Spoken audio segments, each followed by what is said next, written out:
This seed is a recording made by my father, Harold Gammel, on March 30th, 1966, of his mother, Astrid M. Gammel, and her spoken words of her history growing up on the plains.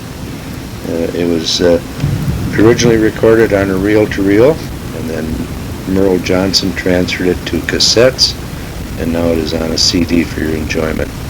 It's about 45 minutes long. Thank you.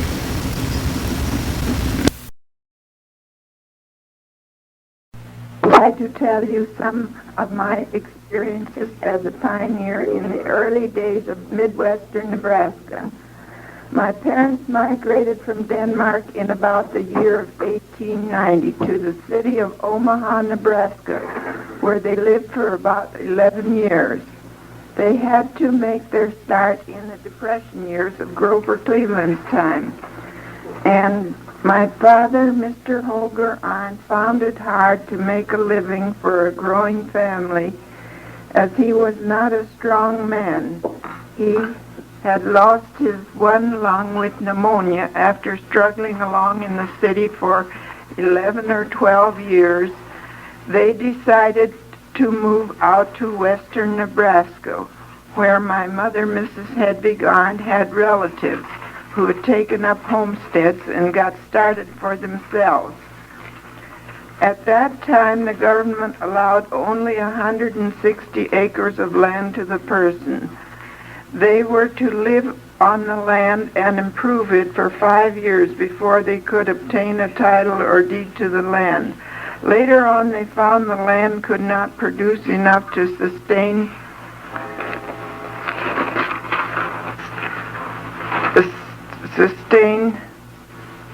a family, so another law was passed where a homesteader could get 640 acres. So he was allowed to fill out his section, or 640 acres. This was in Teddy Roosevelt's time. At that time, there were quite a few of the settlers had fenced in a lot of government land and claimed it as their own. And they sometimes kept the newcomers from getting their share of the land. Now Teddy Roosevelt was very interested in Western life, and he ordered that all fences be taken off of government property. He gave them a certain time to get them off and sent investigators out to see this was done. But there were those who had to pay a stiff fine and others who had to go to prison. I can remember of one of them who died in prison. My mother and 6 children came to the town of Merriman, Nebraska in 1901, where they were met by my uncle, my mother's brother Julius. He had come to meet us in a lumber wagon with a big team of horses. We were now in the sandhill country with 40 miles of cow trails for roads and loose sand most of the way. It took us 2 days to get to my grandmother's sod house on her claim or homestead. The walls were made of sod cut into lengths of about 2 feet long and 18 inches wide and about 3 inches thick. These laid one on top of each other like brick and made a house that was cool in summer and warm in winter. There were 2 rooms in this house, one room serving as bedroom, the other was kitchen, dining, and living room in one. After living with grandmother and Uncle Julius for several months, my uncle built a house on his homestead right across the hills from my grandmother's place. My grandmother had made 3 trips over the ocean to keep house for Uncle Julius.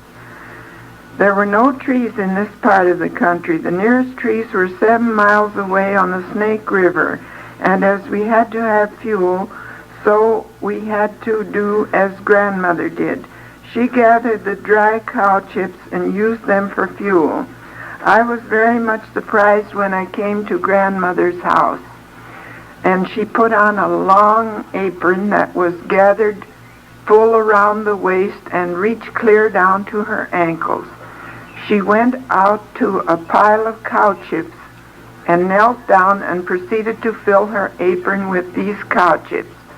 She asked me to help her, but I didn't want to touch those things. Not I. But I was soon to learn they were a necessity when it came to cooking the food and keeping the house warm. I was 7.5 years at that time, and my brother Martin was younger than I. And we used to go out and gather the cow chips in gunny sacks and drag them home. They made a splendid fire, caught fire quickly, and gave off a good heat when they were dry. My father, who was the cabinet maker by trade, made us a 4-wheeled wagon which we put to good use. When we lived in Omaha, my father had made a whole set of furniture for living and dining room out of willows and boards, and used tapestry to decorate and cover the seats. He made a dining room set and chairs in the living room set, and picture frames, all decorated with willows, which he cut into small pieces, and they were very nice. He also made some furniture after we moved out west. The first winter we were there was a rough one. I can't see how they made a living, but none of us were sick. I can't remember we even had colds, but one thing I do remember, we were short on shoes, and my mother would sew moccasins for our feet out of old overalls and old clothes, and we couldn't get outdoors much, but had to stay in our cramped quarters.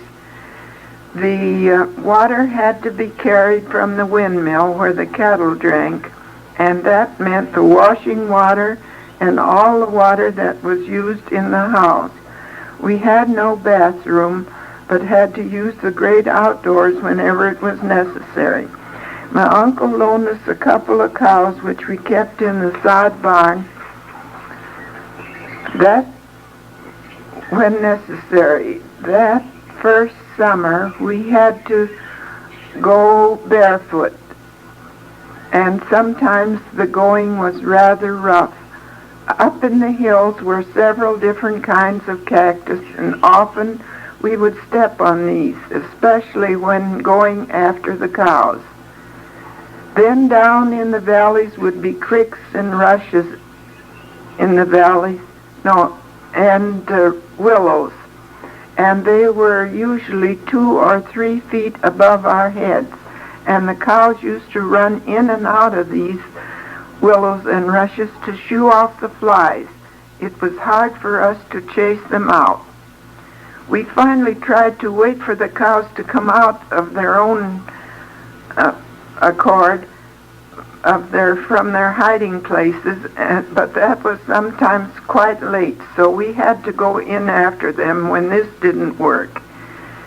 This too was hard on our feet, and I was always more or less afraid of everything. But Martin was always brave and full of courage. I feared the wild animals, although we seldom saw one. One time my brother and I had gone out to bring home the cows. We came upon a hole dug by some animal. There were freshly made tracks leading into the hole, which looked very much like baby footprints.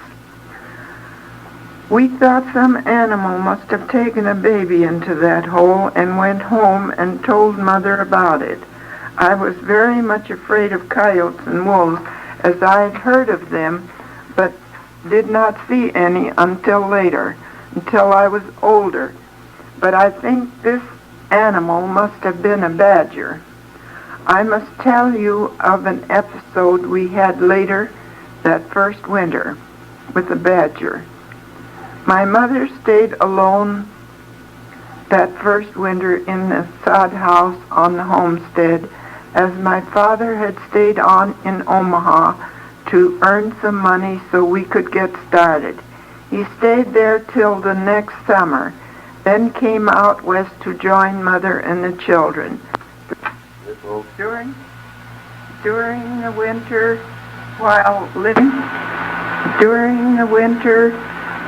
living alone with the children, mother asked me to go out and feed and water the chickens, but I didn't go. The snow outside was 3 feet deep on the level, or at least it was where we lived, below the hills. Then when I did not go, she asked my sister Helga to go. When she neared the hen house, she found several chickens floundering around in the snow and bleeding. She picked up a couple of them and took them back into the house. My mother knew some animal must have found its way into the hen house and made preparations to find out what the trouble could be. She really was not prepared for such an emergency, but it didn't take her long to decide what she had to do. She got hold of a hand axe, an axe with a short handle, and found a discarded sweet tooth, which was a pole with an iron head on the end of it, and proceeded to the chicken coop. There she found something had dug a hole through the sod wall by the side of the door, and when she got inside, Mr. Badger had dug a hole in one corner the size of a big dishpan, and was laying in the hole and was in the process of killing a chicken. Mother proceeded to hit the badger over the nose, which sort of stunned him. But every time she hit him, he growled back at her. But she finally got to where she could get at him with the axe. Mother wanted me to go out and bring him in the house, but I was not that brave, so again Helga had to go and bring him into the house. And my mother tanned his hide. Another time in the winter, I guess it was the next winter, a skunk found its way to our place, and we could smell it and was watching for it, but could not find it the second night. My father saw it go into the barn and shut the door and went back to the house and got our only light, a lamp and a revolver. I stood outside the door and held it shut while my mother and father and sister went in after the skunk. They set the lamp on the floor and proceeded after Mr. Skunk. The revolver wouldn't shoot, so they got armed with a spade and a pitchfork.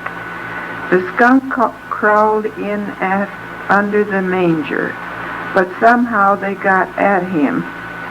But he had busted the lamp chimney, and when they hit the fresh air, they were really sick. But that was just another episode. The barn differed from the house in this way. The walls were of sod, the floor was of dirt, and the roof had poles as beams with willows put over them. And sometimes they used hay on the top of the willows, and sometimes sod. And anyway, they were quite comfortable, though sometimes dark, as windows were scarce. The chicken coop was made up against the barn in the same manner. We also had a corral to keep the cows home while they were being milked. We lived at my grandmother's house for about 3 years. My brother Herman was born there. There were no doctors or hospitals anywhere for miles and miles. So my Aunt Amelia, Uncle Pete Peterson's wife, who also had a claim adjoining Uncle Julius and grandmother's, she took care of all the sick around there. She was a nurse from Denmark, and all went well. After 3 years of pioneering in this manner, my parents decided they would have to make a change as there were 5 of us children who needed to go to school: Helga, Astrid, Martin, Margaret, and Otto. We had not seen a church or school for 3 years, so they moved to Merriman, Nebraska, just a post office, where there was a schoolhouse close by. Again we moved into a sod house, this time just one big room. It too was a homestead. One end served as the kitchen and dining room, the other served as the bedroom. It had been the home of Aunt Hester and Uncle Jim Lyons, as we called them. The Lyons helped us in every way they could. Up to this time, we only had 1 horse and a 2-wheel cart, which wasn't much for a family of 8, and this was our only means of transportation, so that meant a great deal of walking. Uncle Jim loaned us a horse and wagon and a harness, so now we had 2 horses and a wagon. The only transportation up to this time had been 1 horse and a 2-wheel cart, so we were grateful for that. Aunt Hester also helped my mother a great deal. When my youngest brother was born, she also had us children over for Christmas to their house. The presents they gave us were very simple, but we thought they were great.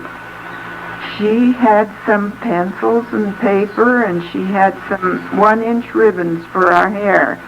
It was the first hair ribbons I remember that I ever had, and they had some goodies such as apples and popcorn. But we were really happy. After going to school for 9 months, we moved down to the homestead. It too was quite an experience. There was a bridge across the river and a road which led to Merriman 15 miles away. One on one side of the river, and to Gordon about 25 miles away on the other side of the river. These roads were not highways. We had a very steep hill to climb on either side of the river. So when we wanted to go any place, we always had those hills to climb. The one hill or bluff was so high that on a clear day we could see the schoolhouse at Harlan 10 miles away. The river was very swift. The current was so strong it would carry you right along if you let yourself go. It was quite shallow in places, so shallow we could drive across with a Model T or Model 8 Ford if we were fortunate enough to have one. But it took a good many years before we had one. And when my folks did get an old Model T, we had to almost push them up the hill. The first car we saw there was heading for the Black Hills.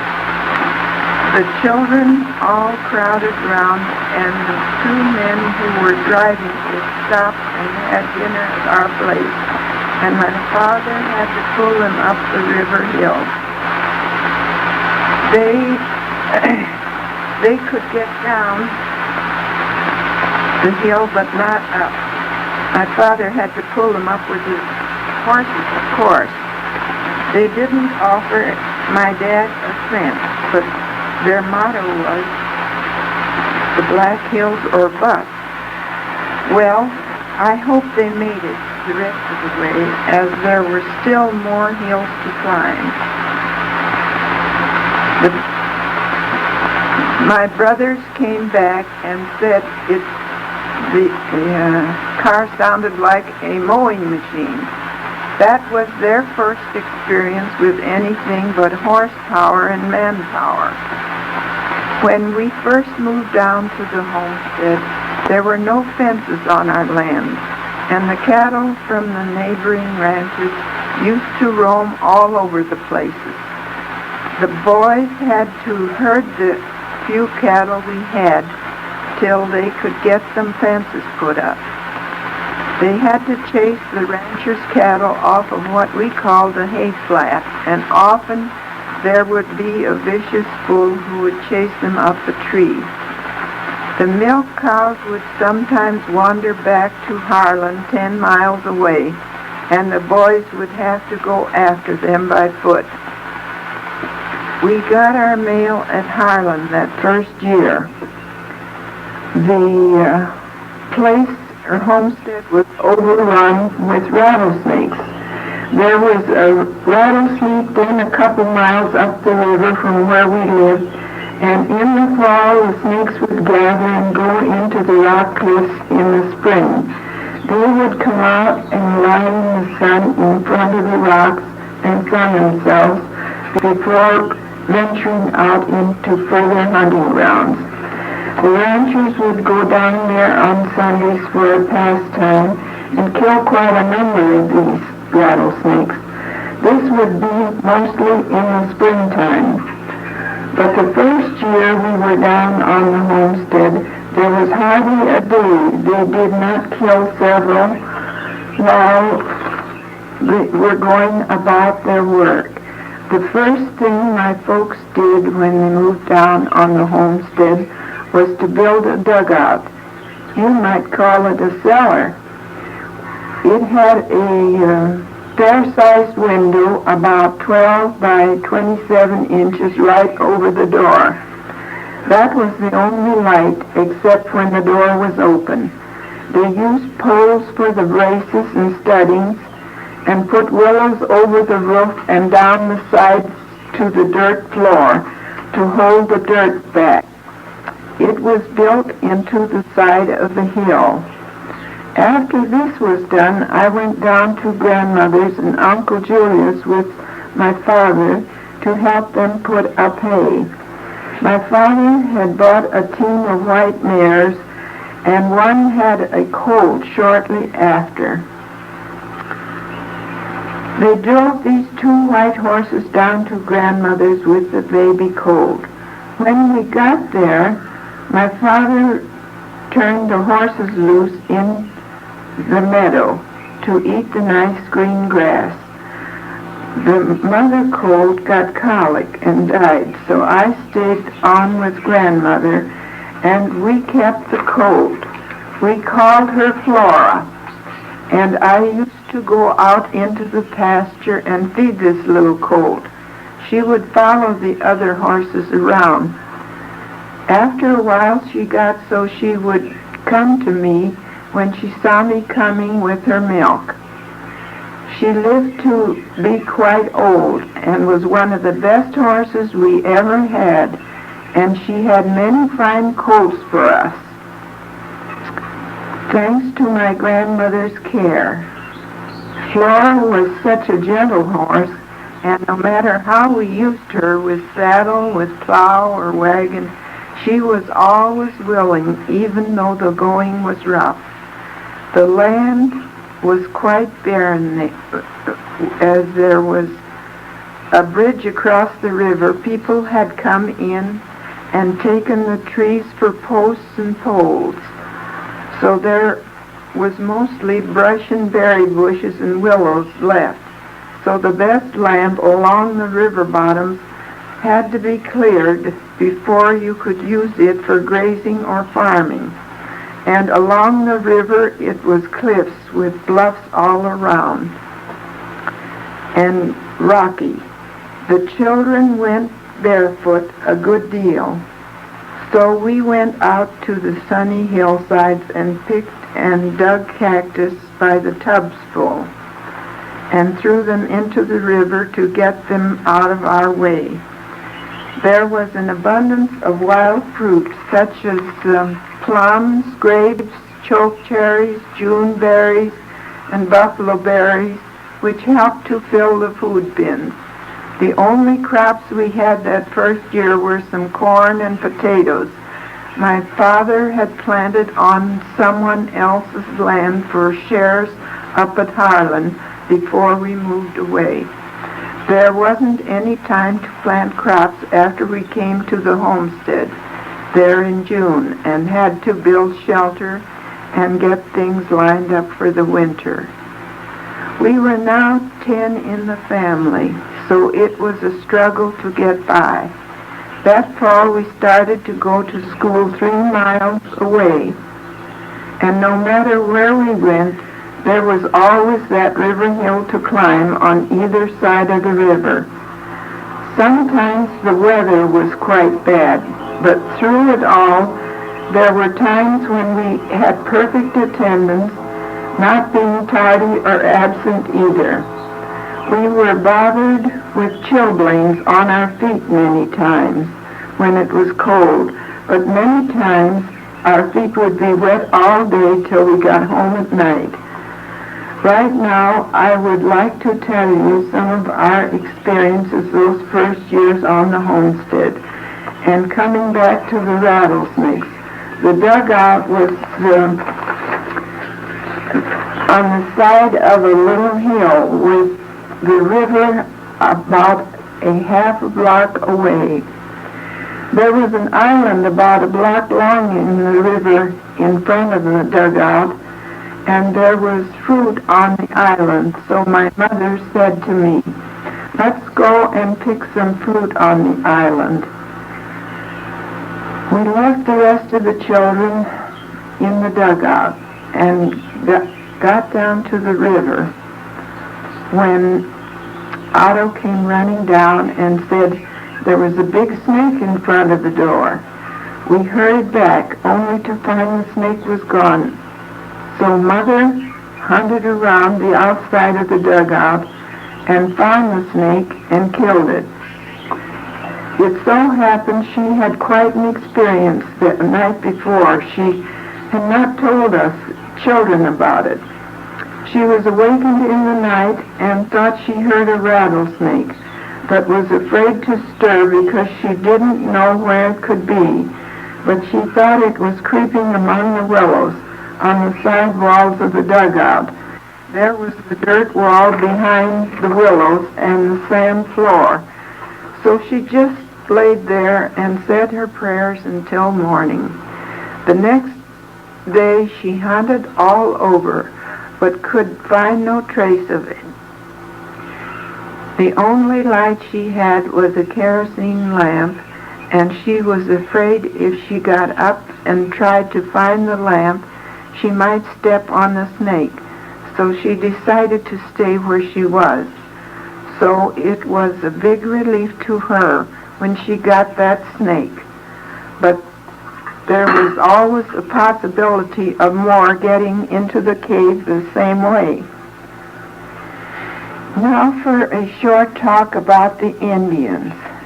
There were no Indians in that part of Nebraska, but there were 3 Indian reservations in South Dakota.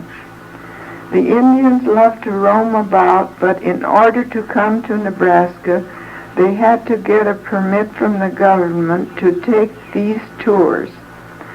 They loved to come down on the river to pick berries and to camp. They came in wagons, just 2 or 3 loads, and up to as high as 8 or 10 wagons. If the picking was good, they would sometimes stay a whole week, but sometimes only a couple of days. They would pitch their tents and gather berries and dry them into cakes for winter use. They would take the choke cherries and smash them, stones and all, and make them into cakes somewhat like our small pancakes, and dry them in the sun and wind. The men would cut down the kinnikinick, which was a red willow. They would peel off the bark and use it for smoking tobacco. There would be piles of these sticks, all white and pretty, which they left behind. They liked to buy whiskey in town, and they were not supposed to sell liquor to the Indians, but some did it anyway. Sometimes several bunches would gather together before leaving the river, and they would have a powwow.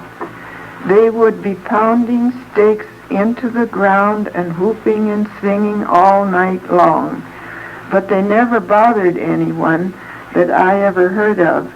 They would come to your place and ask if they could trade with you for something that they had. They liked to trade for dogs. To them, dogs were a great delicacy. They traded goods the government had given them to get along with, such as dress goods and shawls and blankets. They took a fancy to one of my brothers and wanted to trade a pony for him. Now my brother was about 6 years old and had very snow-white hair. To them it was quite a novelty, and Mother was afraid the Indians might try to lure him away. But as I said before, they always had an interpreter with them, or most of the time did, and the only thing they did was to pick your berry patches clean, so you had to go further away and carry your berries further, and that can be quite a chore where the ground is so rugged.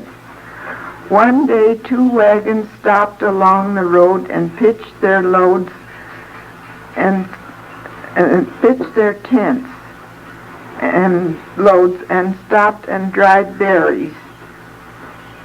Then 2 more wagons came, and when they went to leave, the one wagon had a young horse, and every time they got halfway up the hill, he stopped and would go no further.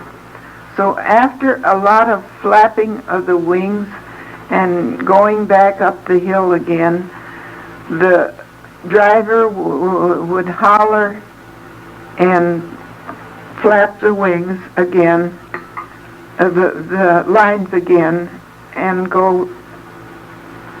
He would go around and go back down the hill and start all over again. And then he would stop when he got to the same spot. The driver kept yelling, "Yah! Yah! Yah! Yah!" And when he got about the same spot, he would go no further. It seems to me he did this about 4 or 5 times. And finally he went up after a lot of coaxing and chasing. The squaws tried to explain to me that it was a young horse, or pony, as they called it, and that was why it wouldn't go. They spoke Indian, but showed me how little the pony was with their hands. Sometimes the women and girls would go in the river to bathe with us. They always kept themselves to themselves and would go into the water with their clothes on and wash them while they were wearing them. The Indian children were very bright in school, but some of them would revert back to their old habits and ways of living. We had no well for drinking water. There was a spring a quarter of a mile away, but it was hard to get to. So we used the river water, which wasn't bad when it sat in a pail for a while. The summer passed by swiftly, and in the fall before winter set in, my parents decided they would build a room in front of the dugout, and as money was scarce, they figured out a way they could build a house or room at the lowest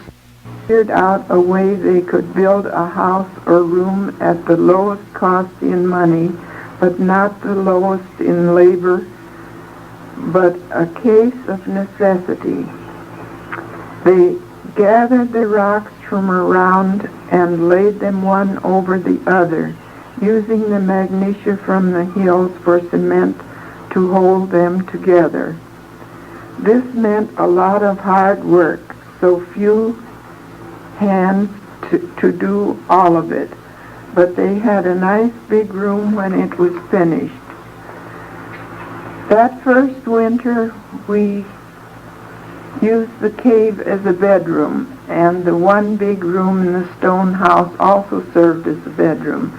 The next year or two, my father built 2 rooms onto the stone house where the dugout had been, and this served as living quarters as long as he lived.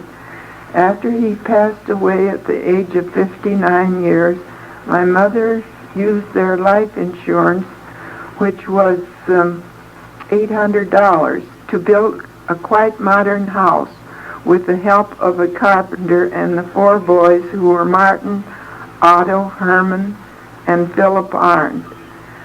I might tell you that they even made the cement blocks from the sand that was in the hills and cement. And the whole house was built of these cement blocks. So it was very sturdy. It was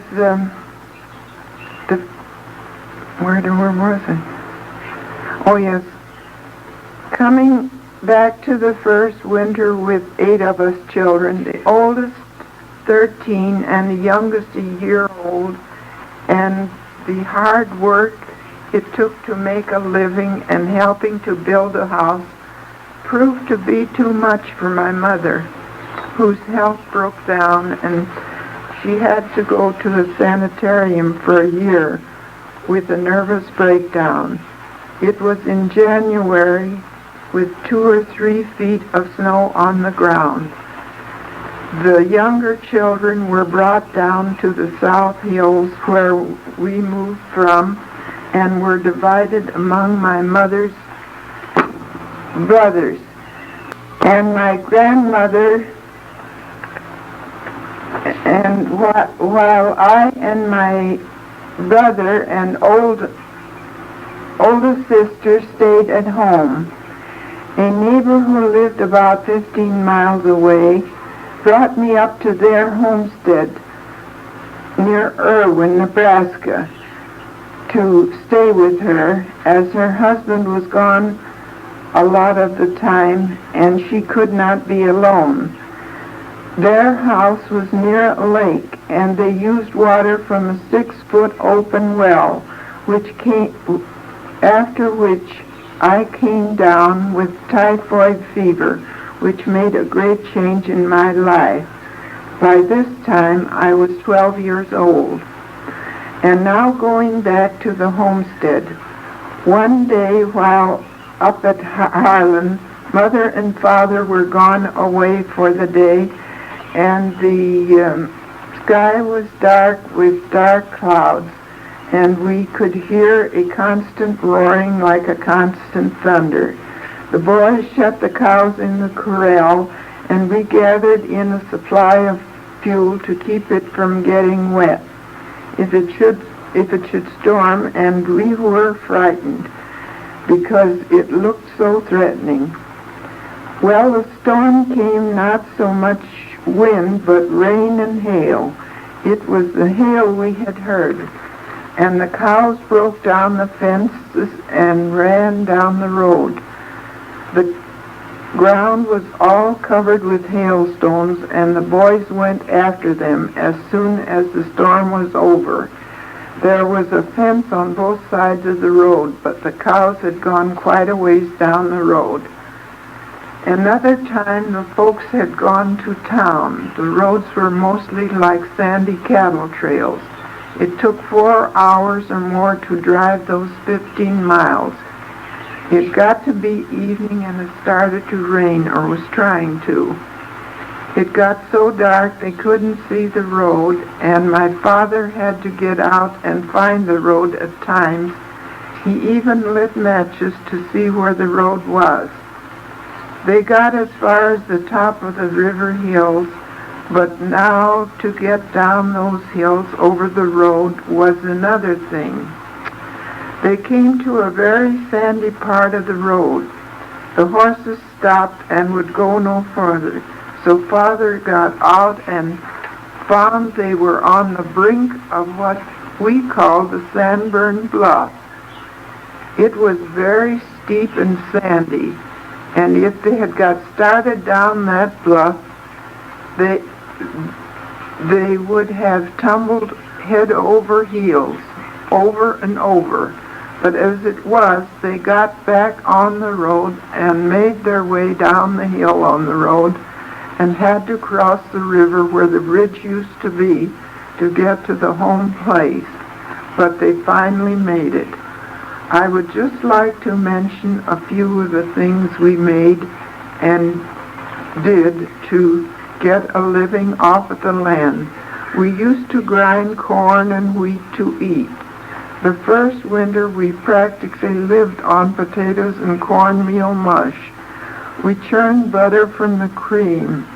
We skimmed off the milk. We cooled our milk mostly by the windmill, as we had no ice boxes and or of any kind. We made mattresses out of corn husks and pillows. We made mattresses out of corn husks and pillows from the feathers off of the chickens and game.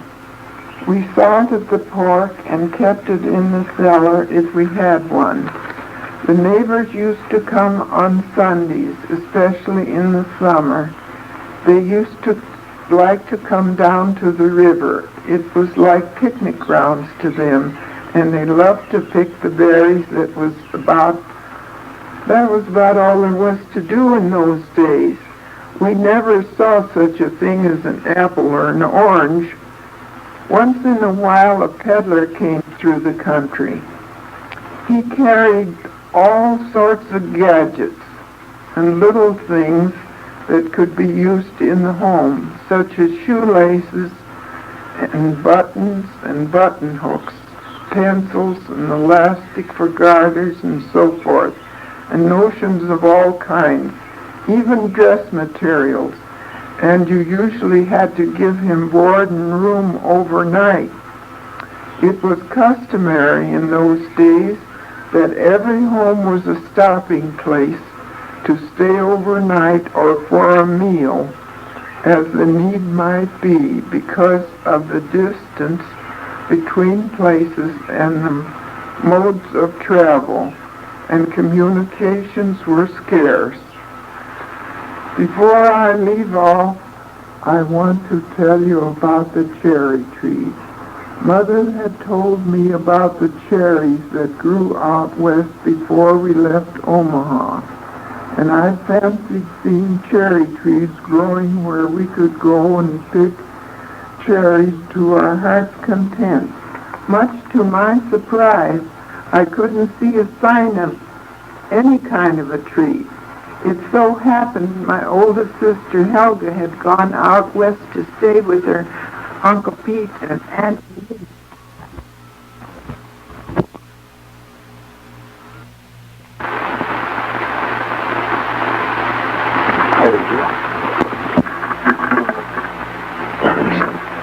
That's the only way you can put it.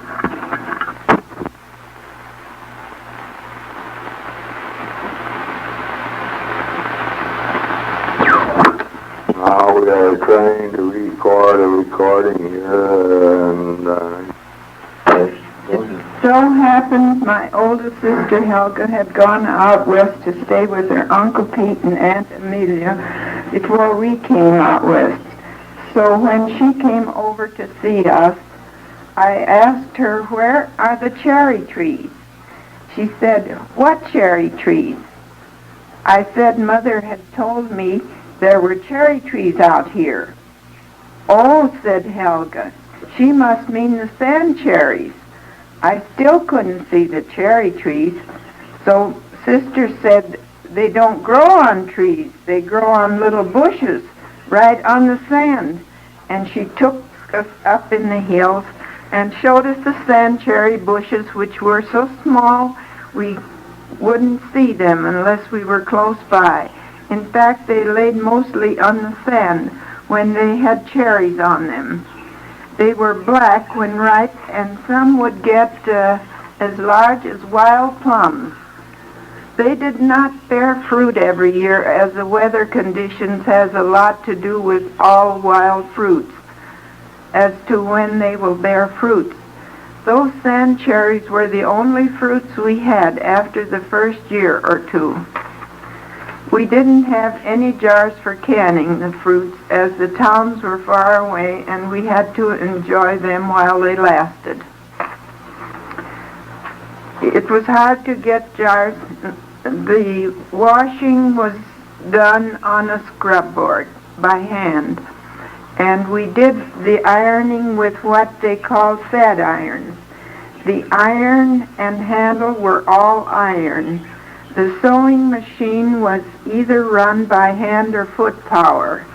The corn fodder for the cows was cut and stacked by hand, and the corn and potatoes were planted by hand.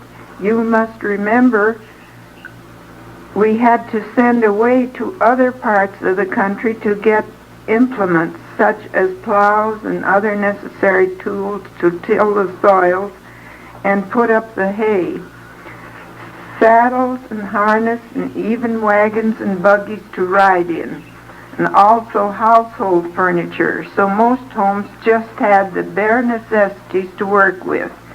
We used to go down to help my grandmother when she came to this country. She went back and forth 3 times. She gave me my first sewing lesson. She started me out with 2 100-pound sugar sacks for dish towels. I thought I did pretty good, but it didn't look anything like her work, so I had to rip them all out again and do them over. I thought I would never get them done the second time. Then she gave me some plaid check gingham and cut out the pieces for me, and I had a nice cover-all apron when it was done, and I was both proud of it and felt really dressed up in it. I guess it was the Danish style, but it looked pretty nice to me. I learned to read and write Danish from a little primer she brought from Denmark. She came over here to keep house for her youngest son. He was my Uncle Julius Peterson. She asked him if he ever got back to Denmark, if he would bring me with him, and that he did. This is how I happened to meet Hans. Hans was on his first visit home in 11 years when I met him. Now back to the pioneer days again. I think I will close off with relating a few things which happened a little later. I went to the center schoolhouse, which served as a community center for the neighborhood. There was a cemetery by the school grounds where my father and mother and sister and brother are now laid to rest. After going to school at the center school for 2 or 3 years, I went to the town of Merriman to go to school, where I worked for my room and board and went to school till I took in the 8th grade. In those days, you could go to normal school for 3 months from the 8th grade, and then you could be a teacher. I was the only one who passed the state examination for the 8th grade that did not have to take any subject over. The center school only had classes up to the 6th grade, but I did not want to be a teacher unless I could go to school longer and take in the 12th grade. My 3 sisters, Helga, Margaret, and Anna, all became teachers. By this time, I was 17 years old, but I was not at home much after that time, only during the summer months, and my brothers and sisters had grown up, so they were a big help to my parents. We all love that old homestead, and we all, to this day, try to get together as much as we can.